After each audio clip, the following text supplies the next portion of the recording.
شکریہ جناب اسپیکر. اعوذ باللہ من الشیطان الرجیم. بسم اللہ الرحمن الرحیم. وَلَنَبْلُوَنَّكُمْ بِشَيْءٍ مِّنَ الْخَوْفِ وَالْجُوعِ وَنَقْصٍ مِّنَ الْأَمْوَالِ وَالْأَنفُسِ وَالثَّمَرَاتِ وَبَشِّرِ الصَّابِرِينَ الَّذِينَ إِذَا أَصَابَتْهُمْ مُصِيبَةٌ قَالُوا إِنَّ لِلَّهِ وَإِنَّا إِلَيْهِ راجعون أُولَٰئِكَ عَلَيْهِمْ صَلَوَاتٌ مِّن رَّبِّهِمْ وَرَحْمَةٌ وَأُولَٰئِكَ هُمُ الْمُهْتَدُونَ. صدق اللہ العظیم. میں آپ کا بہت شکر گزار ہوں کہ آپ نے مجھے بولنے کا موقع عنایت فرمایا.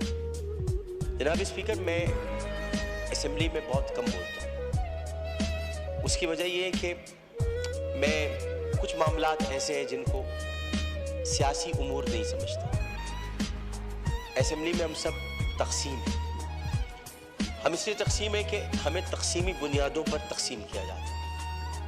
ہم اس لیے تقسیم ہے کہ اگر ہم تقسیمی بنیادوں پر تقسیم نہیں ہوں گے تو ہم تقسیم ہند کی عزت نہیں رکھ سکیں گے. اس لیے ہمیں اس بنیاد پہ تقسیم کیا جاتا ہے کہ ہم تقسیم ہو کر آئے ہیں، لہٰذا تقسیم ہو کر اپنے اپنے جذبات اور اپنی اپنی کیفیات کا اظہار کریں اپنی اپنی پارٹی پالیسی کے مطابق. اسمبلی ہم سب کے لیے بولنے کے لیے اس لیے بھی ضروری ہے کہ ہم سب ان جگہوں سے منتخب ہو کر آئے جہاں کے لوگوں نے ہمیں اپنا درد سنانے کے لیے بھیجا. میں آپ سے آج اس لیے بولنے کی اجازت مانگ رہا تھا کہ بہت گفتگو ہو رہی ہے اور ظاہر ہے کہ اس وقت پورا پاکستان ایک بچی، ایک خاتون اور خواتین اور ان سب کی عزت پر دل گرفتہ ہے، پشیماں ہے، افسردہ ہے اور بہت تکلیف. میں بھی کہتا ہوں کہ عرش والے میری توقیر سلامت رکھنا، فرش کے سارے خداؤں سے الجھ بیٹھا. میں صرف اتنا بتانا چاہتا ہوں کہ بہت پہلے کی بات ہے. اب وہاں پر جبل عمر ہے اور جبل عمر پر وہاں اب ایک ہوٹل تعمیر ہو رہا ہے. سعودی عرب کا وہ علاقہ ہے. ایک آدمی رسول کریم صلی اللہ علیہ وآلہ وسلم کے پاس آیا. اس نے آ کر کہا کہ یا رسول اللہ، مجھ سے بہت بڑا گناہ ہو گیا. تو آپ نے فرمایا کب ہوا؟ نے کہ اسلام لانے سے قبل ہوا. آپ نے فرمایا کہ ٹھیک ہے، اب تم اسلام لے آئے ہو، تمہارے سارے گناہ اللہ نے معاف کر دیے. اس نے کہا آپ میری بات سن لیجیے رسول اللہ، میں آپ سے بات کرنا چاہتا ہوں، اپنے دل کا بوجھ ہلکا کرنا چاہتا ہوں. آپ نے کہا کہو تم کیا کہنا چاہتے ہو؟ اس نے کہا یا رسول اللہ، میری ایک بچی تھی، اور میں اس بچی کو جب وہ 5 سال کی ہوئی تو میں اس بچی کو کہا میں چلو تمہیں جنگل لے کے چلتا ہوں، اور میں اس کو لے کر چلا. جناب اسپیکر توجہ چاہوں گا، میں اس کو جنگل لے کر چلا. اب میں اس لیے لے کر چلا کیونکہ میری عزت پر حرف آ رہا تھا کہ میرے گھر میں بچی کیوں پیدا ہوئی. نبی کریم بہت غور سے سن رہے تھے. صحیح بخاری اور صحیح مسلم میں اس حدیث کو بیان کیا، ترمذی شریف میں بہت تفصیل کے ساتھ. تو انہوں نے بہت توجہ سے سنا اور کہنے لگا میں جنگل میں لے کے گیا. پھر میں نے ایک گڑھا کھودا.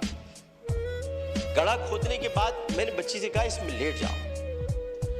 اچھا، جب میں گڑھا کھود رہا تھا تو یا رسول اللہ مجھے ایک بات یاد آئی کہ وہ کھودتے کھودتے مجھے پسینہ آنے لگا، تو اس نے اپنے چھوٹی سی چادر سے میرا پسینہ بھی صاف کیا. اور اس کے بعد میں نے اس بچی کو گڑھے میں ڈال دیا اور پھر میں نے مٹی ڈالی. جو عربی میں اسے مجھ سے کہا، ترجمہ آپ کے سامنے پیش کر رہا ہوں، بابا میں مر جاؤں گی بابا. اور میں نے اس کو مار دیا. بہت دیر تک خاموشی حجر رسول میں رہی. اس نے دیکھا تو رسول کریم صلی اللہ علیہ وسلم رو رہے تھے. خاتم النبیین، سید المرسلین، شفیع المذنبین، انیس الغریبین، رحمت للعالمین، راحت العاشقین، مراد المشتاقین، شمس العارفین، سراج السالکین، مصباح المقربین، محب الفقراء والغرباء والیتام والمساکین. ہمیں سکھاتے ہو، ہم تو ختم نبوت کے محافظ ہیں. ہمیں سکھاتے ہو سید الثقلین، نبی الحرمین، امام القبلتین، وسیلتنا فی الدارین، صاحب قاب قوسین، محبوب رب المشرقین ورب المغربین، جد الحسن والحسین، مولانا مولا الثقلین، ابی القاسم محمد بن عبداللہ. درمیان میں نہ بولو، حدیث کے درمیان نہیں بولو.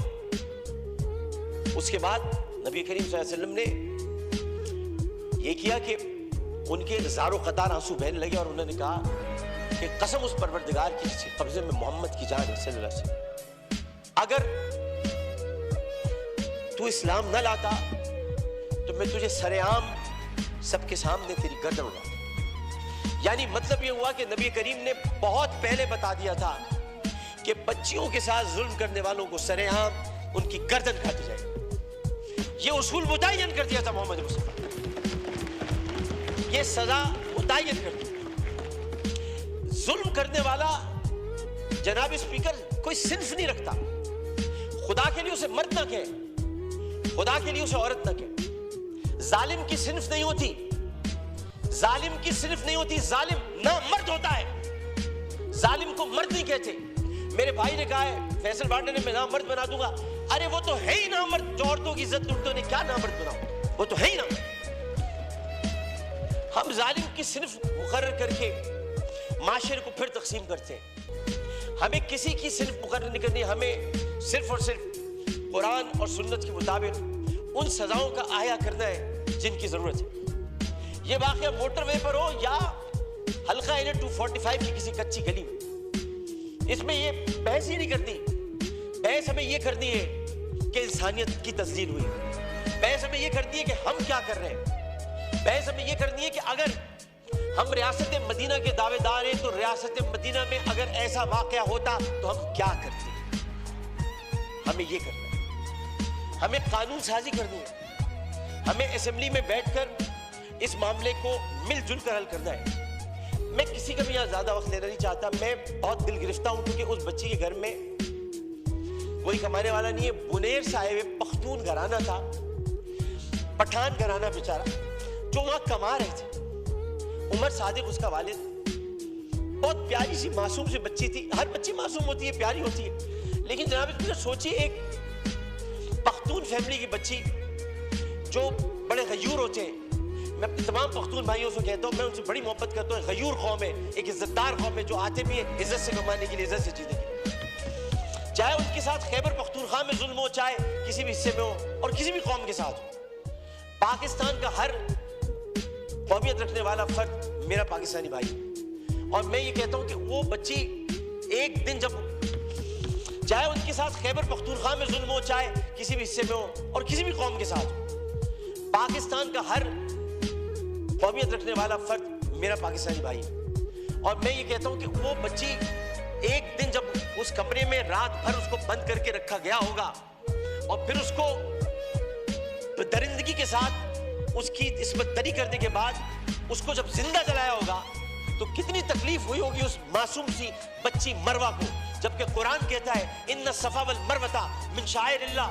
جب اللہ نے دو پہاڑوں کو مروہ اور صفا کو عزت دے دی تو پھر ان کی عزت کیوں نہ اتاری جائے جنہوں نے پہاڑوں کے نام پر عزت دینے والے پروردگار کی پیدا کی ہوئی مروہ کو بے عزتی کے ساتھ اس کی عصمت دری کی. ان کی عزت کیوں نہ اچھالی جائے, ان کی گردن کیوں نہ کاٹی جائے, ان کو سرعام پھانسی کیوں نہ دی جائے. جناب اسپیکر, میں آپ سے صرف یہ بات کہنا چاہتا ہوں. میں شکریہ ادا کرتا ہوں اپوزیشن بینچز کا بھی, میں شکریہ ادا کرتا ہوں اپنی پارٹی کا بھی, میں سب کا شکریہ ادا کرتا ہوں کہ جو اس وقت اس درد کو سمجھ رہے ہیں, جو درد کو سمجھ کر بات کر رہے ہیں, اور جو نہیں چاہتے کہ اس وقت سیاست ہو. ہم میں سے کوئی نہیں چاہتا, اور جو ان باتوں پر سیاست کرے گا معذرت کے ساتھ, پھر وہ سیاست کر رہا ہے, عبادت نہیں کر رہا. وہ عبادت نہیں کر رہا. یہ اس وقت عبادت کا مرحلہ ہے, اور عبادت صرف 5 وقت پروردگار کے سامنے سر جھکانے کا نام نہیں ہے. عبادت ظالم و جابر حاکم کے سامنے کلمہ حق کہنا بھی ہے, اور عبادت اپنی جگہ پر رہتے ہوئے جب اللہ تعالیٰ نے قوت گویائی عطا کی ہے, اور 5 سوالات جب حشر میں کیے جائیں گے, کہاں سے کمایا تھا, کیسے کمایا تھا, جوانی کہاں گزاری, بولنے کا علم دیا تو بولے کہ نہیں بولے, ما کنت تقول فی ھذا الرجل, اس رسول کے بارے میں تمہارا کیا خیال ہے, کیا جانتے ہو. اس وقت ہماری زبانیں گنگ ہو کر نہ رہ جائیں.